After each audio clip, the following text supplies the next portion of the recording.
হাড়ির মধ্যে কি আছে? দুইটা কয় টাকাতে পালেন? 5 টাকাতে দুইটা ডিম। গ্রামীণ ঐতিহ্যবাহী মেলা সুজারকুটি বাঁশের মেলা। সুপ্রিয় দর্শক মণ্ডলী, আসসালামু আলাইকুম। আজকে ঘুরবো সারাদিন এমনই একটি মেলায়, যেই মেলাতে আসলে মন একেবারে ভালো হয়ে যায়। দর্শক মণ্ডলী, সুজারকুটি বাঁশের মেলাতে এসে আমরা যখন রাস্তা দিয়ে ঠিক মেলার ভিতরে ঢুকবো, সেই সময় একেবারে বাঁশ দিয়ে আটকে দেওয়া আছে। মেলার নাম যেহেতু সুজারকুটির বাঁশের মেলা, সেই মেলাতে যদি বাঁশ না থাকে সেটা আবার কেমন হয়।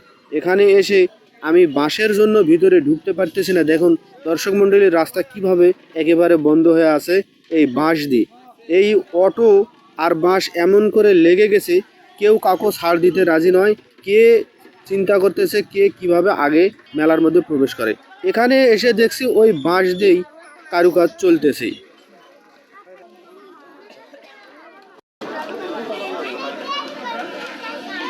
দেখা যায়। হ্যাঁ, এরপর আমরা একটু চা খেয়ে নিলাম। চা খাওয়ার পরে আমরা মেলাতে ঘুরবো, একটু ক্লান্তিটা দূর করে নিলাম এই চায়ের মাধ্যমে। মেলাতে ঢুকে দেখি কত সুন্দর করে দেখা যাচ্ছে এই কল্যাগুলো দেখতে কিন্তু অনেকটাই ভালো লেগেছে আমার। আর এইদিকে মেলার নৌকা দোলা, সেটি ঠিক করার জন্য একেবারে মানুষ কত পরিশ্রম করতেছে, সেই দৃশ্যগুলো কিন্তু আমি আপনাদের মাঝে তুলে ধরতেছি। দর্শক মণ্ডলী দেখুন, কত উপর থেকে কিন্তু এগুলো সাজানো হয়। আসলে যারা এই নৌকার দোলাটাতে চড়ি, যারা কিন্তু এগুলো বুঝতে পারি না, তারা কত কঠোর পরিশ্রম করে প্রচণ্ড গরমের মাঝে। এই যে তরমুজ খাওয়া, এটা কিন্তু আরও অনেক ভালো লাগলো আমার। এই প্রচণ্ড রোদের তাপে তরমুজ খেতে কিন্তু অনেক ভালো লাগে। আর সেই সাথে মেলার কার্যক্রমগুলো কিন্তু চলছে পুরো দমে। আপনারা চাইলেই কিন্তু এই সুজারকুটি বাঁশের মেলাতে চলে আসতে পারেন। দেখুন, কাজের ক্লান্তিতে একটু রেস্ট নেওয়ার জন্য ঘুমিয়ে পড়েছেন। আর যেহেতু বিদ্যুৎ একেবারে বর্তমান নাই, এই জন্য সোলার এবং গ্যাসের পর্যাপ্ত ব্যবস্থা করা হয়েছে এই মেলার মধ্যে। আপনারা নির্দ্বিধায় চলে আসতে পারেন। এই মেলাটি অনুষ্ঠিত হয় বৈশাখ মাসের 13, 14, 15 তারিখ। একটানা 3 দিন এই মেলাটি জমজমাটভাবে চলে। আপনাদের প্রয়োজনে আপনারা কিন্তু এই মেলাতে চলে আসতে পারেন। ফ্যামিলি সহকারে নিয়ে চলে আসবেন।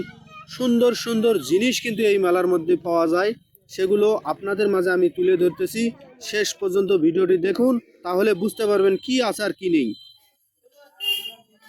আর এই হলো সেই জায়গা, যেই জায়গাতে করে এই মেলার মূল আকর্ষণীয় জায়গা। এখানেই মাজার রয়েছে, আর এই মাজারকে ঘিরেই এই মেলাটির আয়োজন করে থাকে এখানকার মেলা কমিটি কর্তৃপক্ষরা। তাদের সঙ্গে আমি কথা বলেছি, তাদের আন্তরিকতা অনেক সুন্দর। তারা মানুষকে অনেক সম্মান করে এবং সুন্দরভাবে তারা গোছালোভাবে কথা বলে। তাকে অনেক ধন্যবাদ জানাই। আমি তাদের সঙ্গে কথা বলেছি, ওনারা আমাকে অনেক ভালোবেসেছেন, শ্রদ্ধা করেছেন, অনেক সময় দিয়েছেন। এই জন্য জিলাপি কত কেজি দিচ্ছেন? 40 টাকা কেজি। আর মিষ্টি? 240। মিষ্টি 240 আর জিলাপি 140।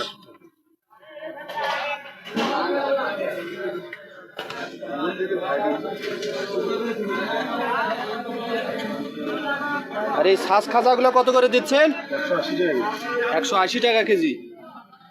টাকা কেজি। 180।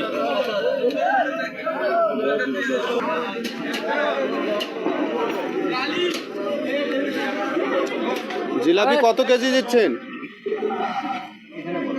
1600 দিলে হবে। ভাই আপনি দোকানদার? জিলাপি কত কেজি? 140। আর এই মিষ্টি? 220 টাকা কেজি। 220।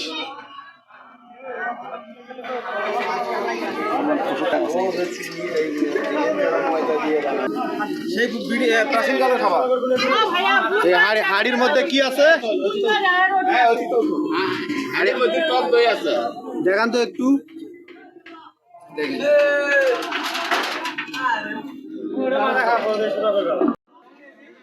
আর এই ছেলেটা ক্যাশ বাক্স নিয়ে বসে আছে, খালি মেমো করতেছে। আর এইদিকে মিষ্টি টিষ্টি দেখার পরে একটু ঝাল টক না খেলে কিন্তু ভালো লাগে।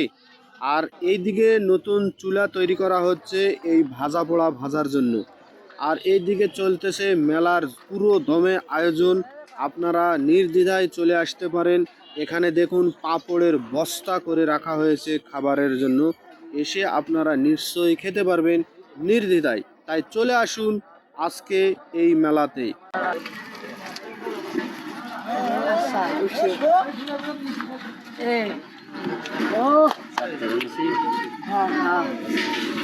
কয়টা ডিম পালো?